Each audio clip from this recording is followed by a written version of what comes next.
Yeah, I mean, it's going to be wild out there. It already is in some spots. Let's take a live look at I-29 in North Sioux City, South Dakota. If you look at the lights, you can see the snow is falling down, but it's not really falling gently. It's moving sideways. So indications that the wind has already picked up, and it's going to stay that way. This wind and snow combo, it could impact power lines. It could cause sporadic power outages. Travel could also be difficult, if not downright dangerous. The blowing snow will be reducing that visibility on the roads. And let's head not too far away from North Sioux City, South Dakota, to Sioux City, Iowa, and that's where meteorologist Jane Minar is this morning in the thick of the snow.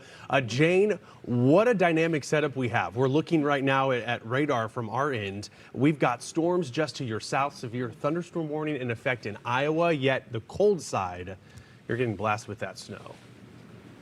Blasted, and it's a heavy wet snow, Stephen and Marissa. And the thing is, with this type of event, it really doesn't matter how much snow you're going to get. It's just the fact that these winds are so strong on the backside of this low that whatever does fall is just going to continue to whip around. I mean, I've been standing here for the last couple of minutes and there's no pure direction that I can figure out that the snow is coming from. The wind is just taking all of these flakes and it's dancing around. Here in Sioux City, I mean, things are still very quiet. The sun is yet to come up. Couple of businesses, we're looking to see if they're going to be closed for the day today. There hasn't been any major announcement across Sioux City outside of just local meetings and things of the such that have been closed and postponed. One of the bigger things that we have in town this week actually is the NAIA basketball tournament, and they put out a statement saying that their Special Olympics games, the support for the Special Olympics games was postponed and canceled for the day today, but they're slated to be back to business with their games. They've got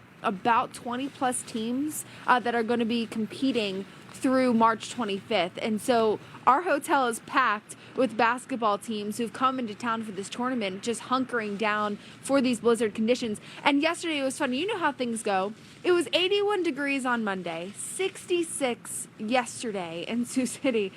And now here we are with a blizzard warning in place, snow that is actively falling, and winds that are gusting upwards of 30, 40 miles an hour. And this is just the beginning of what is going to be a real nasty stretch to the afternoon. I expect the worst to come in around the lunch hour, and then as we continue to progress into the afternoon, the snow will start to taper off. Winds will still be quite strong, so that's the thing. That's why we have a blizzard warning in effect until late this evening, because you don't need the snow to be actively falling from the sky to lead to blizzard conditions. So far, visibility is not too terrible. I'm standing on 4th Street, so we're right in the heart of downtown Sioux City, Iowa. And, you know, I can see, but I can also see how quickly things can deteriorate. I know portions of I-80 have been shut down as the winds are whipping further back to our west. Heads up, because all of that is headed in our direction. Yeah, Jane, and I think, you know, you talk about the wind and the snow. It's going to be difficult to even measure the snow because of the wind. That's going to really make things complicated. But we also have to pay attention to, as the system departs, it's still expected to be a little gusty, more of a north wind, and that'll be the situation. Now, I can't remember if Iowa has the fire danger, but there are portions of the Midwest that in the wake of the low, portions of Iowa that have high wind warnings and wind concerns. So there's a lot of facets to this very dynamic system, and it's just so wild, Jane. The last day of winter, you are purely bundled up there in Sioux City. Oh yeah, I mean, it's cold. Feels like temperatures are going to be steadily through the teens all day today, except for the fact that, you know, high temperatures will be in the 30s. The thing is, though, what's interesting about this last day of winter and this blizzard, we talk about blizzards all the time and that powdery, finer snow that can really make for some dangerous conditions. We'll see how things shape out for us. I mean, we know how bad it is back to our west, out across Nebraska and Kansas.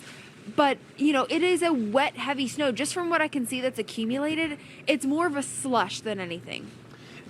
Jane using the descriptor, the snow dancing, which is a very generous way to describe it, because you're looking at those conditions, Jane. I don't know.